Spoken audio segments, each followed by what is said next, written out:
আসসালামু আলাইকুম সবাইকে। যারা ইসলামী ব্যাংকে ৫ লক্ষ টাকা এফডিআর করে জমা রাখতে চান ২০২৬ সালের নতুন নিয়মে, ঠিক এই সময়ে এসে ইসলামী ব্যাংকের পক্ষ থেকে প্রতি মাসে কত টাকা করে লাভ দিচ্ছে, কী কী শর্তাবলী রয়েছে, বিস্তারিত জানাবো আজকের ভিডিওতে।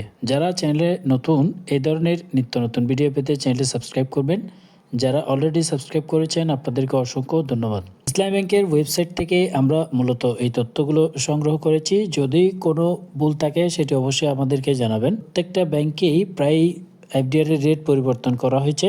আপনারা যদি বর্তমানে ইসলামী ব্যাংকে এফডিআর করতে চান, দুটো সিস্টেমে করতে পারবেন। একটা হচ্ছে এককালীন, অর্থাৎ মেয়াদি হিসাব, টাকা এবং মুনাফার টাকা একসাথে আপনাকে প্রদান করা হবে। কিন্তু আমরা এখানে যে হিসাবটি দেখব, Mudaraba monthly profit deposit account নামে একটি অ্যাকাউন্ট রয়েছে, যেখানে আপনি ফিক্সড ডিপোজিট করবেন, কিন্তু লাভের টাকা প্রতি মাসে আপনাকে সেভিংস অ্যাকাউন্টে প্রদান করা হবে।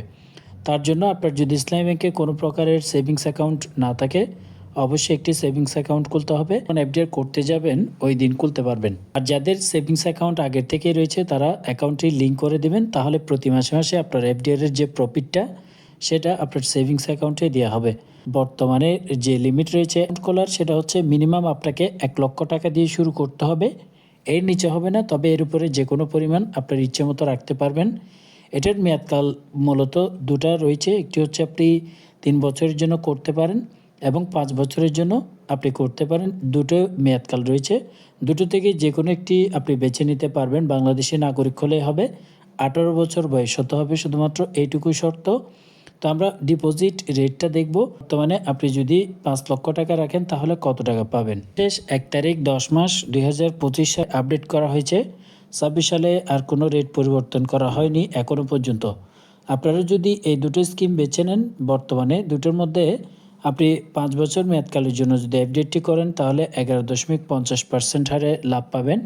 আর যদি ৩ বছর মেয়াদকালের জন্য করেন ১০.৫০% হারে আপনাদেরকে লাভ দিবে। ৫ বছর মেয়াদি করলে বর্তমানে লাভের হার ১১.৫০%। মাসিক লাভ পাবেন আপনি ট্যাক্স কাটার আগে ৪,৭১২ টাকা করে।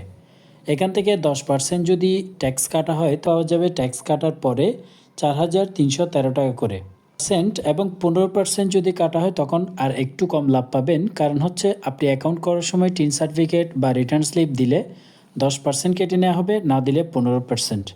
ঠিক একই নিয়মে আপনি যদি ৩ বছর মেয়াদি এফডিআরটি করেন তাহলে ১০.৫০% বর্তমানে মুনাফা দিচ্ছে। মাসিক লাভ ট্যাক্স কাটার আগে ৪,৩৭৫ টাকা আসবে। 10% ট্যাক্স কেটে নিলে ৪৩৮ টাকা এই লাভের অংশ থেকে কেটে নেওয়া হবে প্রতি মাসেই। ট্যাক্স কাটার পরে মাসিক পাওয়া যাবে আপনার ৩,৯৩৭ টাকা করে। ট্যাক্স কাটার পরে যারা টিন দিবেন তাদের জন্য, আর যারা টিন দিতে পারবেন না তাদের থেকে আরও ৫% এই লাভের অংশ থেকে কেটে নেওয়া হবে। তবে এখানে একটা বিষয় বলে রাখি, ব্যাংক সম্ভাব্য মুনাফার হার বলে থাকে, তাই আপনারা অবশ্যই বুঝে শুনে এফডিআর করবেন। কারণ এটা কিন্তু ফিক্সড না, যেহেতু শেয়ার ভিত্তিক পরিচালিত ব্যাংক, তারা ফিক্সড রাখে না, যে কোনো সময় পরিবর্তন হতে পারে, কিংবা তারা যদি ব্যবসায়ী লস করে তাহলে আপনাকে লস অনুযায়ী আপনাকে কিন্তু লাভ প্রদান করে থাকে। আরেকটা বিষয় হচ্ছে আপনি ৫ লক্ষ টাকার যদি একসাথে এফডিআর করেন এক্সএসডিটি কাটতে পারে, সেক্ষেত্রে অবশ্যই খেয়াল রাখবেন। এছাড়াও ইসলামী ব্যাংকে আপনারা এফডিআর করার আগে তাদের থেকে জিজ্ঞেস করবেন আর কোনো হিডেন চার্জ কিংবা কোনো ট্যাক্স কিংবা অ্যাকাউন্ট মেনটেন্যান্স ফি কিংবা আদার্স কোনো চার্জ আছে কিনা, কোনো চার্জ, সেক্ষেত্রে অবশ্যই জেনে আপনারা ব্যাংকে ফিক্সড ডিপোজিট অ্যাকাউন্ট করার চেষ্টা করবেন। বর্তমানে ইসলামী ব্যাংকে এই রেটেই লাভ দেওয়া হচ্ছে। আপনারা যদি ইসলামী ব্যাংকে নির্দিষ্ট কোনো টাকা জমা রাখতে চান, কোন মেয়াদে রাখতে চান, সেটি কমেন্ট বক্সে জানালে নতুন করে ভিডিও নিয়ে আসবো। এতক্ষণ সাথে থাকার জন্য সবাইকে ধন্যবাদ।